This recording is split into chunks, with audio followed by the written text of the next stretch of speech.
The next thought is, how much more disciplined must I become? For the next 5 weeks, how much more disciplined must I become? I need to get to bed earlier. I need to get up earlier. I need to work out a little bit more. I need to work on my scripts and dialogues a little bit more. I need to work on my listing presentation a little bit more. I need to become a little more disciplined. The next thought here, am I fighting complacency? And what am I doing about it? Am I fighting complacency? And what am I doing about it? I have to pretend I'm broke. If I pretend I'm broke, great things will happen. If I think about the listing I have or the sale I have, you're not going to work as hard. You're just not. At the risk of being politically incorrect, I think unemployment insurance is one of the worst things that's hurt our society.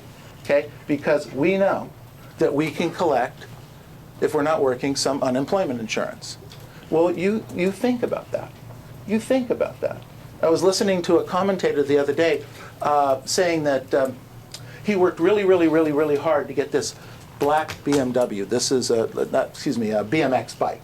As a kid, he worked really hard to get this BMX. That's what he wanted. He wanted that really cool BMX bike. So he went and got this paper route, and he started working on this paper route, and he started selling newspapers and started making money. So his dad was really proud of him. Really proud of him. Son, that's great. You earned about half as much money for this little BMX bicycle. You know what I'm going to do? So in reward for that is I'm going to loan you the balance of the money so you can buy the BMX, so then you can ride your bicycle around to sell more papers and you could do it faster. Pretty good logic, right? That man never sold one more newspaper after he got his bicycle, because his incentive was taken away. It is an absolute true story. I know that person.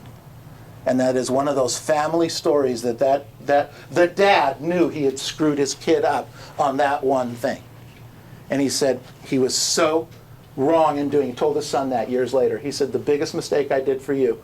And the kid still grew up to be a good kid and all, did the right things. But I'm telling you, he saw it in black and white. When you give too much, and you take the incentive away, and you take that you give somebody a security blanket, just even though it's a small security blanket. When you do that, you take that incentive away. What am I doing to fight complacency? I wrote down the next thought. How intense am I going to be with the coaching that I'm willing to receive? We're coaching you on some level or another. And some of you receive it, do it, work it, and make it happen. And some of you, we beg to keep your numbers. We beg you to show up on the call. And some of you, I'm busy.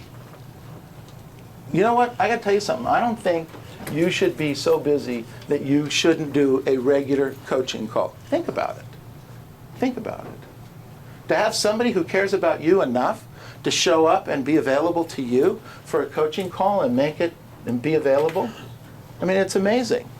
And we get the reason is because we're free, we don't charge you. We get that that's some of it, and you value things that you pay for, except that when I talk to Mike Ferry and people pay him $1,000 a month and they don't show up for his calls, I think it's just basic weird people.